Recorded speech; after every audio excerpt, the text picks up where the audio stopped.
Hello everybody, I no-liked the patch, so I have already finished it, and because of it, just like a Percolian, I am now suffering from a splitting migraine, so, you know, this is very, very fitting when it comes to the patch theme. Side note, small little thing, the dress on the new legendary outfit is absolutely awesome. Like, I'm currently wearing it together with the head accessories, which kind of glow. So, safe to say that I really, really like this thing. I appreciate that this is our legendary slash miracle outfit because it's effectively just a miracle outfit renamed.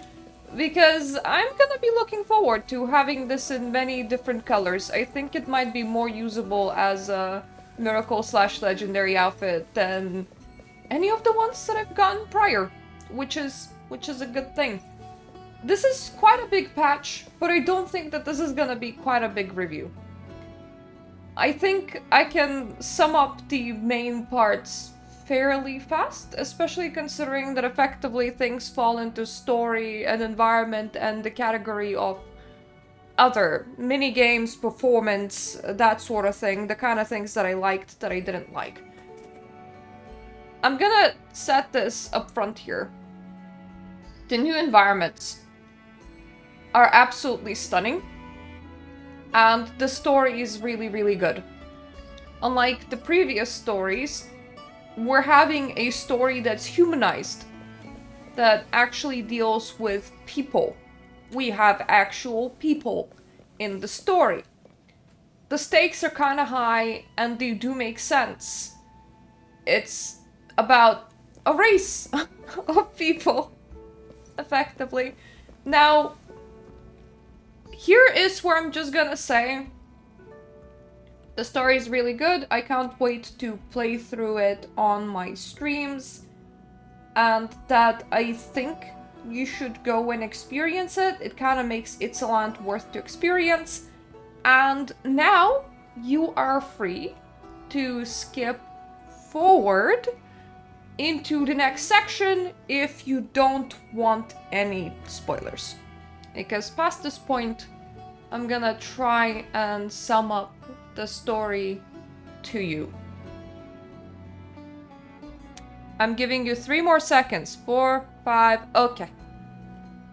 If you're still staying here, that means you don't mind spoilers, and I appreciate that decision, but you know, the choice was yours. So, remember how Nikki got a Saintess's soul? Well, that spirit still exists. You effectively only took its mortal mission and mortal path, while the real Saintess still exists in spirit. You chase Mediel to the Boneyard, and you get introduced to the race of Perxolians and Perxolian problems. Perxolians believe that they made a pact with dragons in order to be responsible for ferrying over the souls of the dead and continuing the reincarnation cycle. Perxolians are also suffering from what looks like to be a genetic disease that is getting worse, but Nikki kind of gets it too, so it's not quite that, but it normally only applies to Perxolians, which is like a soul rift, soul rend sort of thing. Effectively, they get migraines. They get really, really bad splitting migraines, and there are treatment options for it. Healing songs, inhaling very specific burning things. No, it's like they burn dragon bones, and they inhale that, and that also has like healing properties, so they have ways to manage it. But eventually, Perxolians die either A, from injuries to old age, or they suffer like a complete soul split, where one of their episodes, their pain episodes, just progress so bad that their soul is completely severed from their body, and their body is still living, but there's no way for them to go back into that body to continue existing. And it used to be something that only happens in middle age. Now it has progressed where even children are starting to experience symptoms of effectively soul rift. I forget the exact name for it, but I am describing the symptoms as to what happens during it. Now, Medil got fed bad information. First of all, she was a healer and she saw the bad side of it all. She knew that she can't heal her people and she's suffering from the affliction herself as well. But she got fed bad information, which was that dragons have tricked Rexolians into doing this duty and effectively cursed them with never-ending duty and never-ending pain, because Perxolians can only really reincarnate into being Perxolians. So they suffer, they die, they're born, and they're doomed to suffer again. It feels like a never-ending spiral. She was fed bad information and she got so low and so close to despair that her solution was to destroy her own race. That's what she has set out to do, because dying is simply not enough, because you're reborn to suffer again. And there's no escaping that. You're always gonna be reborn to just suffer again. So she just wanted to be gone, and she just wanted the rest of the race to be gone. The issue is that she was making the decision for absolutely everybody else and not just herself. She didn't just want to take herself out of reincarnation cycle and be completely destroyed. She wanted it for her whole race, and from her perspective, because nobody that currently exists has a say in their affliction, she's not really committing a huge crime by also not giving them a say in complete destruction. Because from her perspective, that would be peace. It would be more of a peaceful solution than to just reincarnate non-stop into a body that's gonna suffer from a younger and younger and younger age. Now, mind you, the information that Perxolians have is not quite correct, and the information that Medil has is very much not quite correct. The exact correct line of events is this.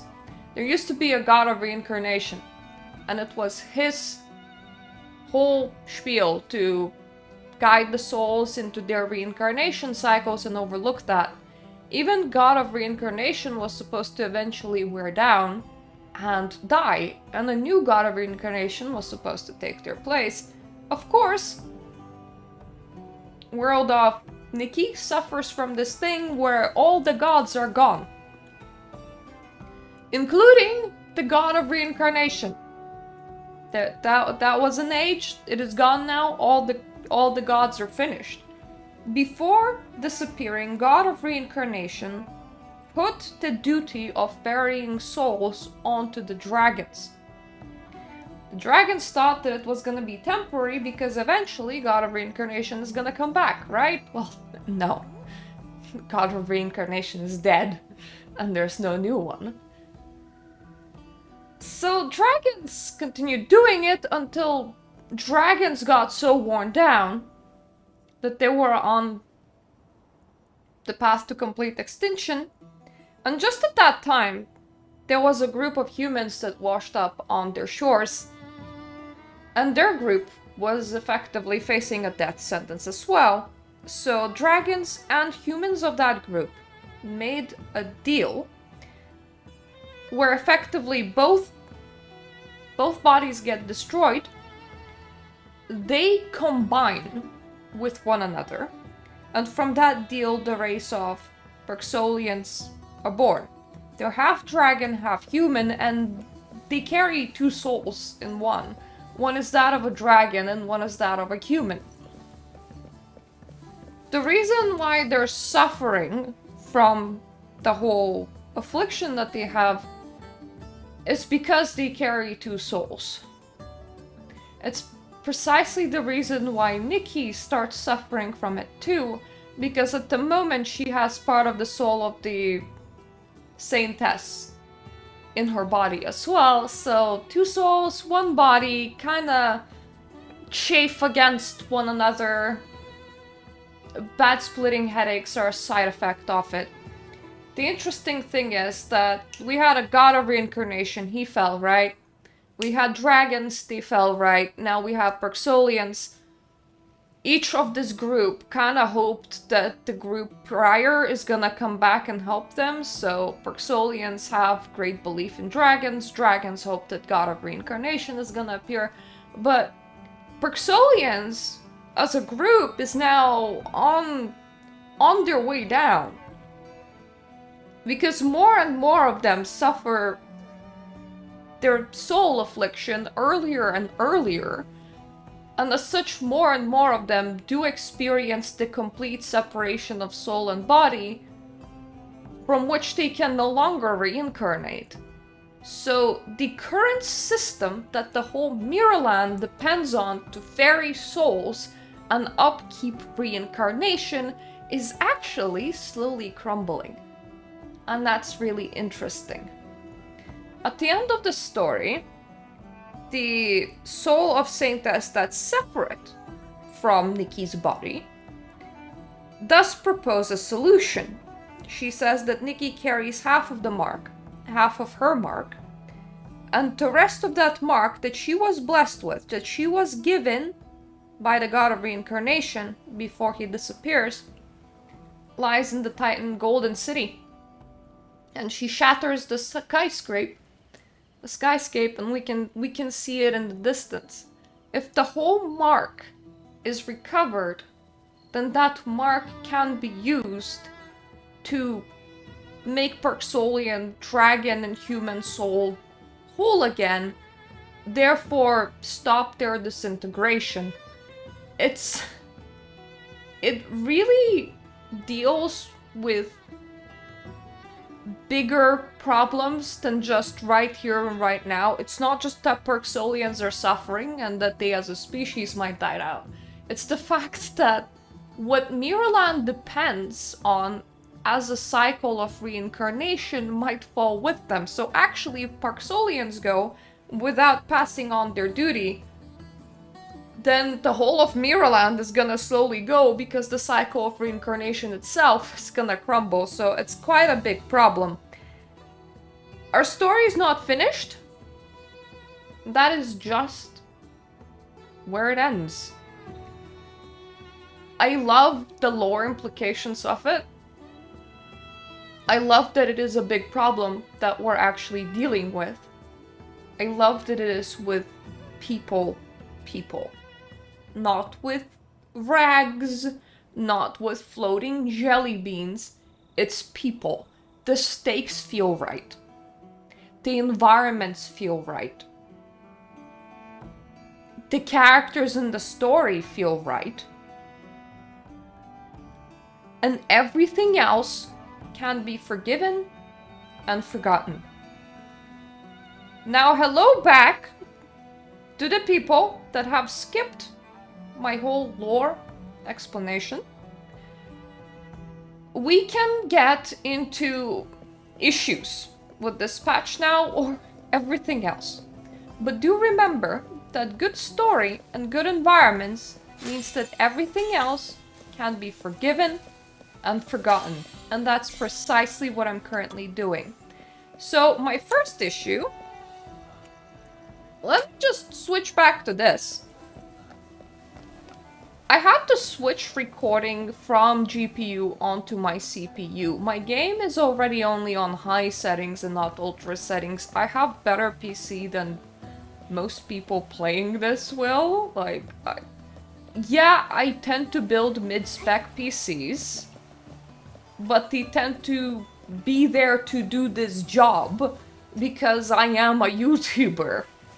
Games running well matter to me. And on top of that, I never exceed 1080p. I never exceed 1080p, and yet these environments are the hardest environments to run so far in Infinity Nikki. They're stupid hard to run. Especially with this dress in particular. And I say this dress in particular because actually I lag with her in wardrobe. So you can sort of mitigate your performance issues by wearing less demanding clothes. Hence, we're gonna switch back to the legendary dress. This is a less demanding clothes. This is a piece of less demanding clothes. But optimizations, honeys, we need it. We need actual optimizations. Yes, environments are friggin' stunning. Yes, the new patch outfits are also incredibly in-depth. I acknowledge that. I'm also gonna acknowledge that performance is really, really suffering because of it. The other point, I'm gonna expand this in a different video, but I filmed it while I was suffering, and that's a good time to actually film a video. There are a lot of combat encounters inside the new areas. We might as well stare at a boss while talking about this. He has 150 HP. There are two of these. There are two bosses inside this whole, like, 2.5 expansion patch. And they're both 150 HP. A lot of regular enemies now spawn with a group of 2 that will have 30 HP. Here's my issue. The best way to do combat for me is to do 4 clicks in a row, which then register as 7 hits. With a lot of S-links that would normally be 6 HP, you can get by spamming your E ability. When 2 in the group have 30 HP, or when your bosses have 150 HP, I actually started suffering with carpal tunnel pretty badly. I was wearing my wrist rests. I was using my special mouse. I was using everything that I can to take pressure off my wrist. I still considered at one point just putting down 100 pounds, which I do not have, in order to get a combat outfit, because with the combat outfit's ultimate, this is effectively like an auto-attacking auto-attack instead of being like the zoom-in function. Which means that the amount of clicks that you would need to take down big enemies is a lot less. In 1.0, this wasn't a problem. Mainly because Infinity Nikki was never a combat game, it was a dress-up game. And your purification abilities, they were just like a ball. I still have it on the preset, so... They were just this. Everything had 1 HP. At the start of Itzaland, it wasn't as much of a problem because majority of the enemies that you're gonna be facing had 6 HP. So like I said, just spam your AoE ability and you're fine. They're really putting quite big HP monsters into the game now, and it's impacting my health. Because, you know, in other games that have combat is either spread through more buttons, so you're not constantly just using one muscle on your one finger. Either that, or if you're holding down a button, your attack will be continuous. So you use up less button presses as a whole. Or in FPS games, normally an enemy will take 1 or 2 hits, and there's not gonna be like a 10 or 20 minutes of non-stop shooting. It's gonna be more sporadic than that. The only other game that tends to have such heavy clicking tend to be clicker games, but people go with an auto-clicker for those for a reason. Nikki really needs accessibility features, and like I said, you're gonna see a video from me about this. I want this attack to be on a click and hold. Give me a setting, a feature, or an option, or an extra button where I can get this attack on a click and hold instead of on a click, click, click. I need it now. If you want Infinity Nikki to be a combat game, then I need it now. Now let's progress to minutia, which is side activities, side effects, mini games, and so on. So first activity is finding fossils with Antiqua probe. And I will tell you, this was explained really badly. Normally what will happen is you'll get it given to you, and then... Excuse me.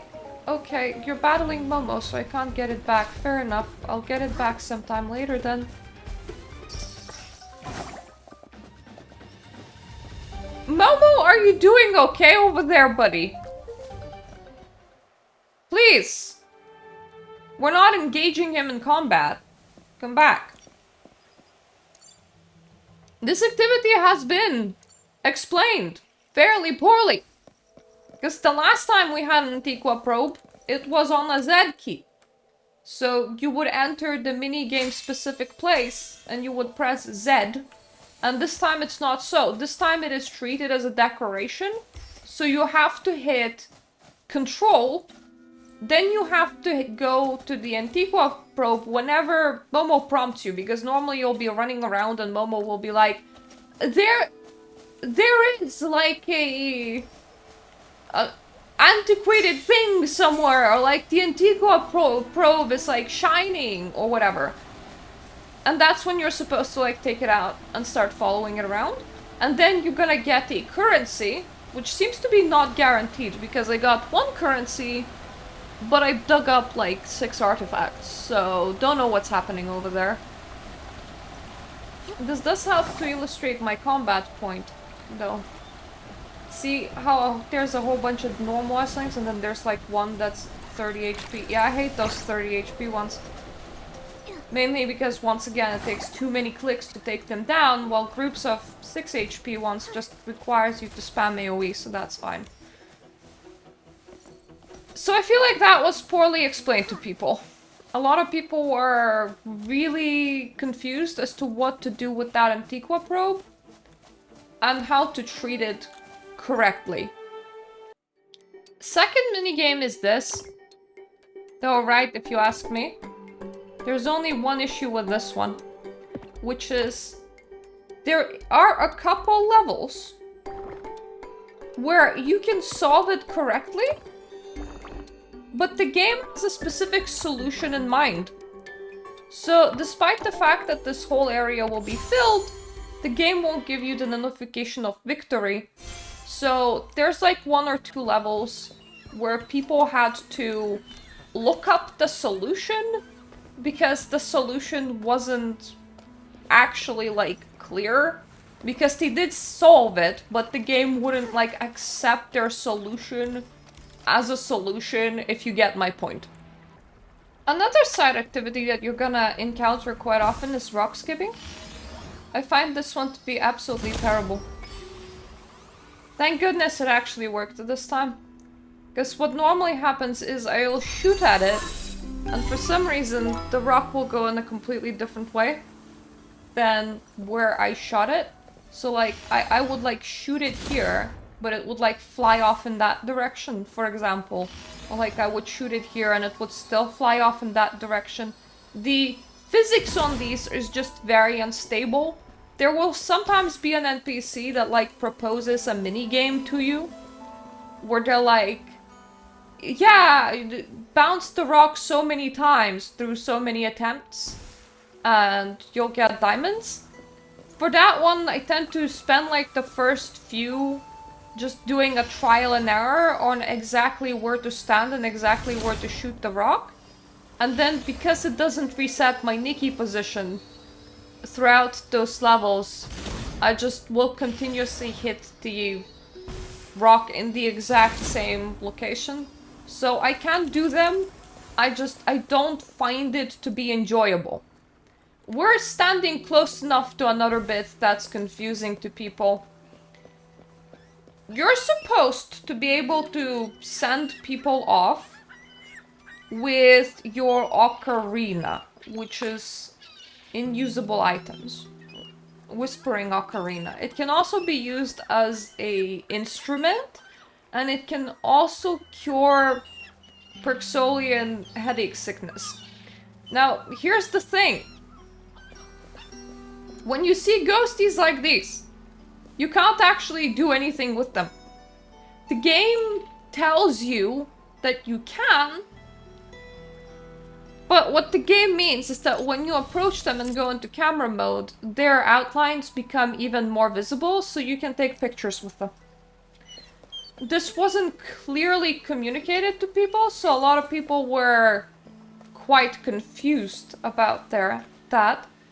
There are some Perxolians that you can actually calm down with your ocarina.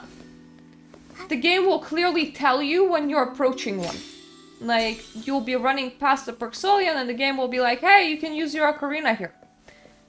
There are also rifts where you can use your ocarina to enter a small mini game. I'm not gonna find a rift right now because I don't quite know where there is still one that's undone by me. Once again, say hello to a 30 HP enemy. I found some of those rifts to be okay and some of them to be very, very annoying. There's one rift in particular that I absolutely hate, and it is passing over a kitten's soul, or a cat's soul. The mini game is, you're this like round, glowy blue bubble that's like symbolizing the soul, and you need to push 4 balls into the goal. Normally these balls are kind of uphill, and then there's also like somebody patrolling to stop you from pushing those balls through. I find it to be a very time-consuming and very tedious to do those kind of rifts. It's just not very fun. There is one rift where it's like you have to platform, but as you hold space, it charges up, and the more it charges up, like the further you can jump. And normally you need to like platform through little platforms, and sometimes they're moving. That rift is alright. I actually quite enjoyed that rift. And now I don't know if I'm missing anything. Side quests are pretty good. I suggest paying attention to them. They're actually quite fun. Just like the rest of the lore in this, I found myself reading quite a lot of lore bits, because the lore in this is like actually really, really good. We also have the Sovereign of Cool battles, and those are also really good, and the storyline to that is also quite amusing. So I would absolutely recommend actually paying attention to that. So I listed a whole bunch of problems, like in the middle of this video. Performance, some mini games. Actually, I forgot one. Let me just bring you to one. It's these ones. It's the slidey puzzles. They're okay. They work exactly like a slidey puzzle. I did want to mention them because of one very, very funny little bit, which is that for the longest time in this patch, they weren't really working because you would slide them and they would actually slide off the wall, like in their entirety, just off the wall, as you know, as you do. So that was hilarious. Also made them unplayable for about 3 days straight. Also, PS5 players couldn't log in for like a whole day. So there's also, you know, that to think about. So this patch had its issues. Nowhere near as bad of an issue as 1.5 was. So that's something to like keep in mind. There are issues. This is not a perfect patch, but this is something that I have said before, and I think it bears repeating. If your patch is good, story and environment-wise, like if people feel like your patch is good, story and environment-wise, they're not gonna linger on the things that didn't work well, okay? They're not gonna do that. They will remember things that did work well.